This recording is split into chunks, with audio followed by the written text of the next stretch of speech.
but he's flashed. There was that truck stick of poor Alohi Gilman. Yeah, I think the defense has really been good. Y'all stopping the run. Y'all creating some takeaways. I think this team is full of pros.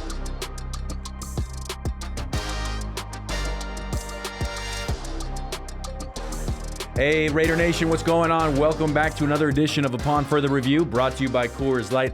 I'm your host, Paul Gutierrez, and we got to put to bed what happened Monday night. It was kind of a sobering loss for the Silver and Black and losing to the Chargers at home, the home opener. But here's the thing. While the NFL is definitely, each game really, is a season unto itself, here's the positive part. There's still 15 more weeks to go, 15 more games to go for the Raiders. So we're going to put to bed in this episode what happened on Monday, but we're going to look forward here and see exactly what the Raiders can do to come back from Washington with a win over the Commanders. A couple things happening here. It's their first trip back since that very bizarre game back in 2017. The Raiders lead this all-time series 8-7.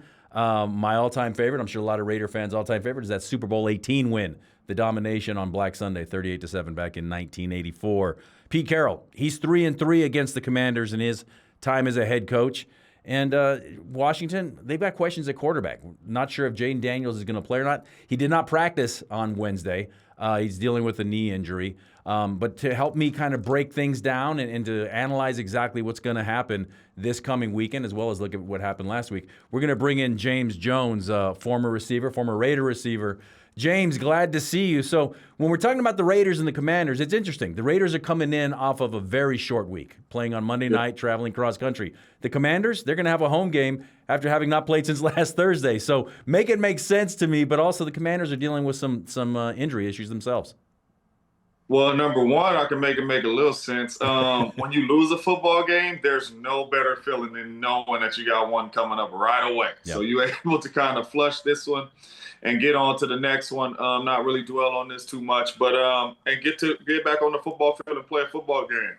It's going to be a long travel, but there's nothing better than knowing that, hey, man, we are preparing for another game and we got one coming up right away because you feel like you didn't play your best football against the Chargers. So this will be good. It'll be a quick turnaround, but I think the Raiders and Pete Carroll, they know how to get their bodies right and bounce back and go out there and put on a good performance. James, how as a player in this league, how easy is it or how hard is it to flush? Because as Geno Smith said after the game, he doesn't really flush. He's got to kind of marinate it in a little bit so that he learns from it and tries not to make those same mistakes going forward. So how fine is that line between flushing and marinating, I guess?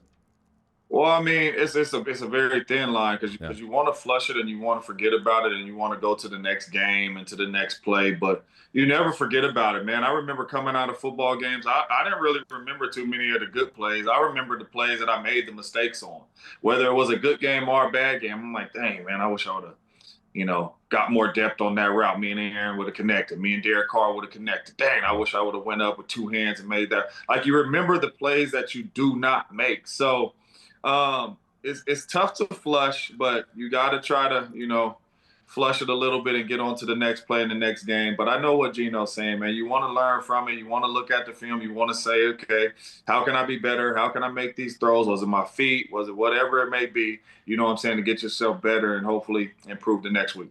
When it comes to Washington, obviously they got the questions at quarterback, but running back also. Austin Eckler lost for the season with an Achilles injury.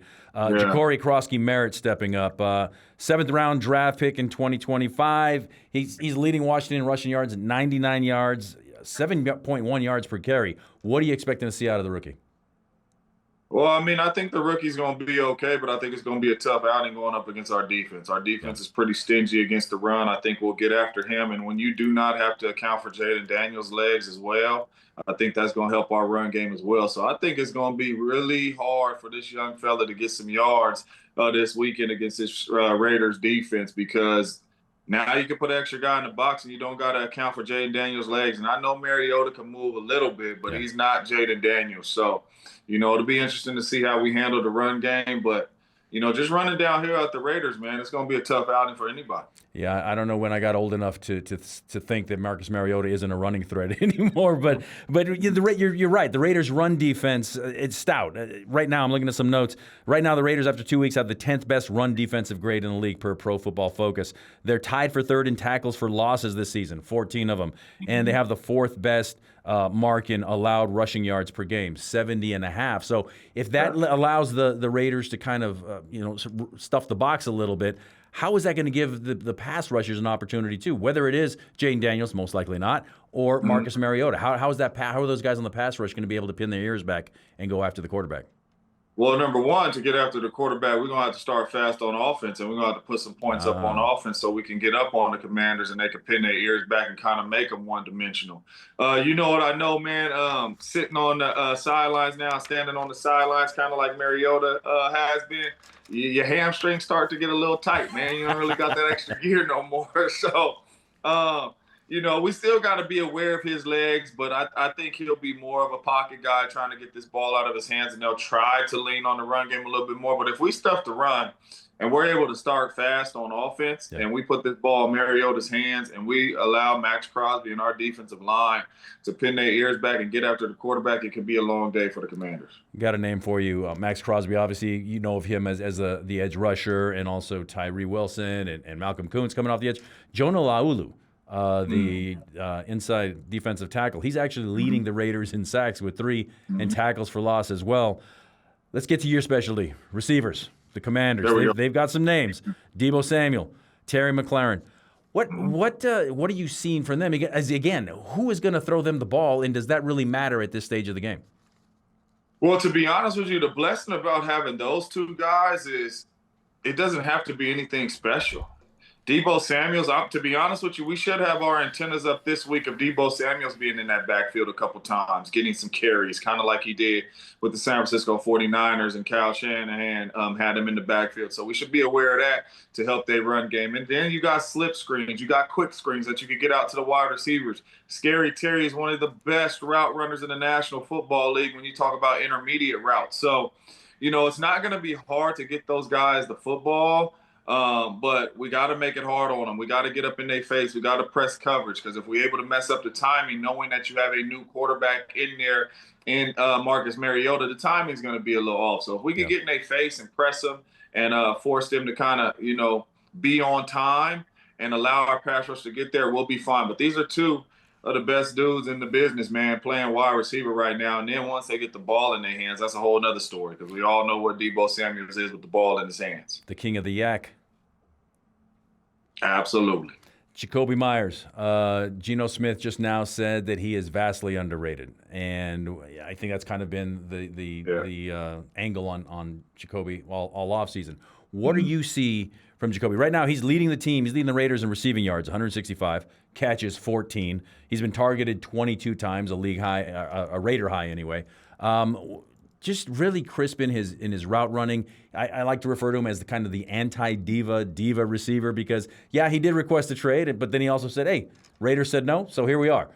When it comes, how easy is it for him to just remain focused on doing what he's doing, and he's obviously earned the trust of Geno Smith.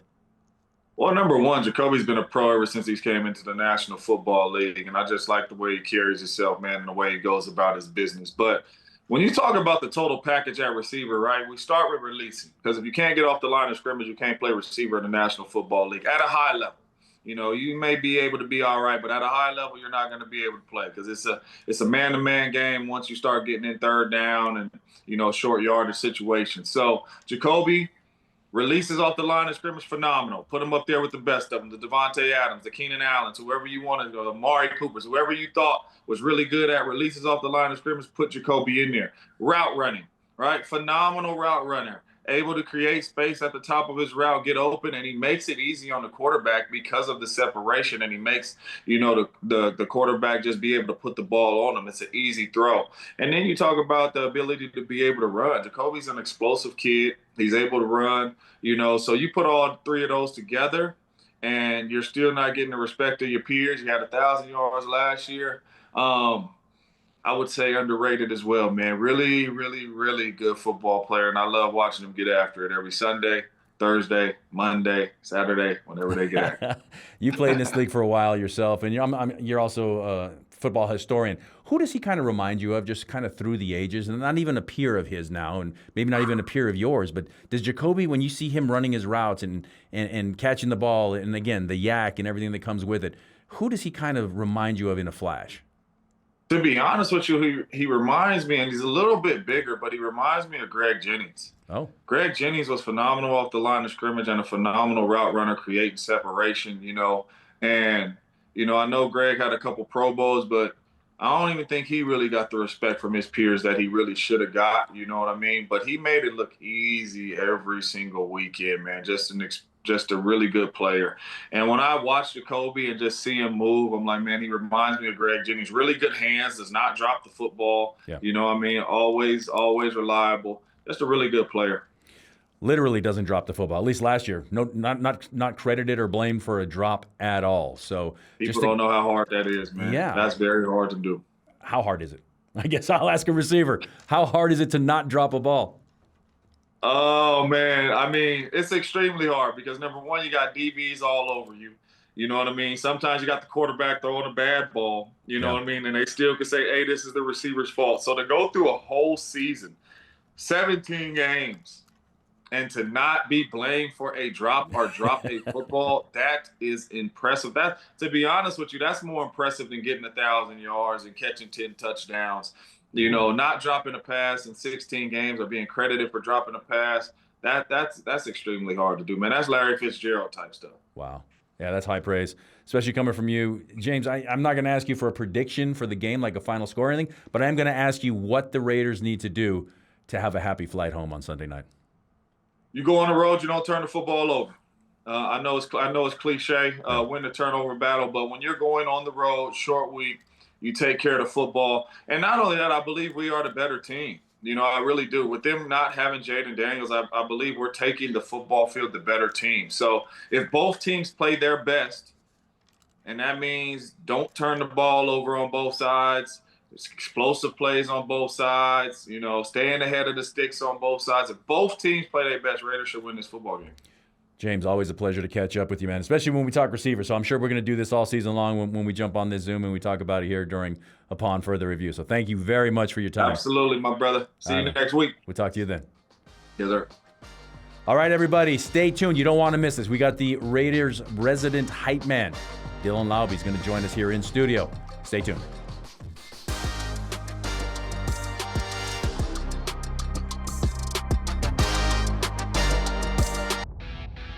It's game day, the day we've been waiting for. And this is more than just a game. It's a passion, a lifestyle. Here at the Raider Image, you're part of our team. Whether you're in the stands or cheering from home, we've got your back. Feel the confidence, own the game. We are the Raider Image. Your game, your gear, exclusively at the Raider Image. My favorite part of the day is my morning drive to the facility. In my car, I just play my music and it just gets me right, mentally. So I'm very passionate about music, and I do have a little music on the way. That's gonna be dropping soon. So I'm gonna drop a little music. So yeah, so many people are like, bro, you just drop some, drop some music.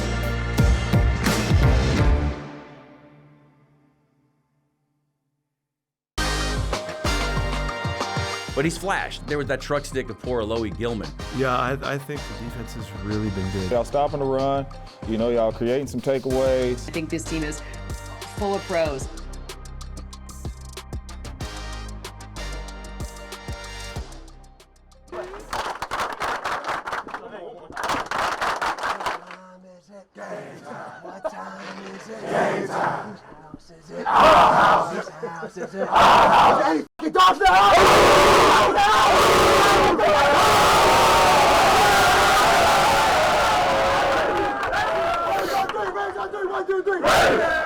Welcome back to Upon Further Review. And if that doesn't get you fired up, I don't know what will. So for our next guest here, Dylan Laube, Raiders special team ace, running back. First question, what time is it? Game time. Come on. Game time. Second question, whose house is it? Our house. Come on. So where'd that come from? How do you get it going like that? Well, you know what? As a kid, all those chants from Ray Lewis and all those guys growing up, you do it in Pee Wee football and stuff like that. But it kind of started out as a joke, and we did it one walk through after practice, the whole offense, and I just got in the middle of the team huddle and just started doing that chant, and somehow Coach Pete and like everyone was like, dude, that was awesome. Like that was so much fun. And I think it kind of just got everyone like loose and like relaxed, and it just kind of just like started like a trend for us. And shoot, for the Patriots week, I think I did that chant like 4 times, like from like Tuesday, Wednesday, Saturday, and Sunday. It was just constantly doing the chant over and over again, and it just got the team going every single time. So now it's almost like a pregame ritual for us. But that was in a postgame. That was after the win. So did that make it even that much sweeter, I guess? Well, you know what? Every single time he calls me up, I never expect it. So it's just like on the fly, and it's like, I mean, it's fun. It's funny. It's a good time. It's a good time. So now your personal journey, Dylan, coming from West Hampton, New York, out on Long Island. Yep. And I lived on the Upper East Side of Manhattan, so I know Long Island is the way to say it and to go out there. Coming from New Hampshire, though, and I was looking up from Clayton Lane to Jerry Azuma. Yeah. To you, not a lot of guys have come out to the NFL out of there. How much pride do you take in that? And who were some of your role models coming out of school? Yeah, coming from a small town on Long Island, I mean, of course, I didn't have much offer. So really my only school that offered me out of high school was New Hampshire, and there was a guy. I'll give him a quick little shout out. Was a name guy. He was named Dalton Crossan. He was from Long Island as well, and he went there too. He did a short little stint with the Colts, but he was just a Long Island stud. I mean, I grew up watching him every single game, and when I kind of got that offer from New Hampshire, it was like a no doubt for me. Yeah. Just coming from that school, I mean, from Ryan Day, Chip Kelly. I mean, it's definitely a FCS, just a true powerhouse. When I was looking at your bio from high school, I saw you also played lacrosse. And I think everybody that knows anything about lacrosse knows that the greatest lacrosse player of all time was Jim Brown, a running back. You're a running back. Are there some lacrosse skills that you've brought into the game? 100%. I think my receiving skill comes from a lacrosse aspect there, because like it's just a true hand-eye sport. I mean, it's the game is so fast from the sticks and the balls and just running across the field nonstop. It's such a fast-paced game that like you got to be so quick every single second. So I think my skill set truly in the receiving game comes from a lacrosse aspect. So it was super helpful. And that's catching the ball out of the backfield as well. Of course. Not only that, Yes. but also catching, not catching, but returning kicks. Yes, kicks, punts. Yeah, it helps so much. So looking at the stats, Yeah. it's only week 2, but it's something to hang your hat on, no doubt. Of all the guys that have returned at least 2 kicks, you are leading the NFL in kick return average, Nice. 32.5 yards per I had return. no idea about that. So not only that, but then there's also some respect shown to you on Monday Night Football because the Chargers don't kick your way at all. Yeah, I mean, that was like a cool thing that you just said, because I had no idea that was actually I was number 1. But I think it was more about a scheme base for them. I don't know if it was true respect because it's still only week 2. But I mean, Zamir White's also a stud too back there. So listen, he's going to return a lot of kicks for us as well. So I mean, I'm not worried about that. How different is that mentality when you're back there and you see that ball coming and on a kickoff, as opposed to not even really having time to think when you just take the handoff and you hit the hole? You know what? Because it either starts the game or starts the half. So really, like that play it truly sets the tempo. So if you come out and have a great return, it just sparks a brand new drive for the offense. While like if you have a bad return, it kind of sparks that for the defense. So it truly sets the tempo. And to be honest, there's no play like it either, because it's just like you are just so high on the adrenaline rush, and it's just like your heart is just going pounding. So it's definitely one of the best plays, but it's definitely a crazy play now. Yeah, it's definitely with the a crazy rule play. changes. Yeah.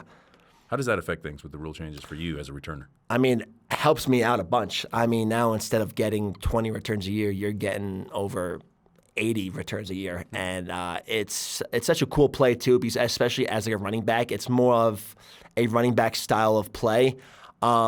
But it definitely, as a special teams guy like myself, it just provides so much more plays and opportunity for me. So no, it's cool. It's cool.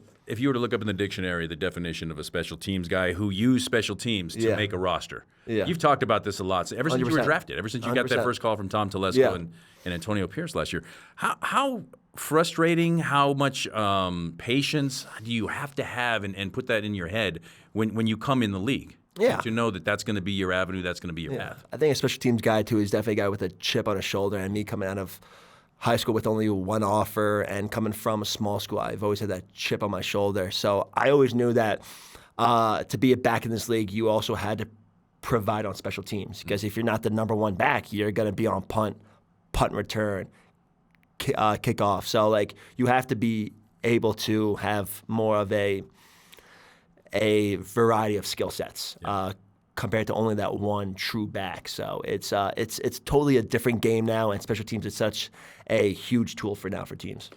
From your personal journey, not only have you gone from winning the initial dance-off ever last year, heading into that season opener and being called Cheddar Bob by Max Crosby, and now being kind of the spiritual leader in that locker room.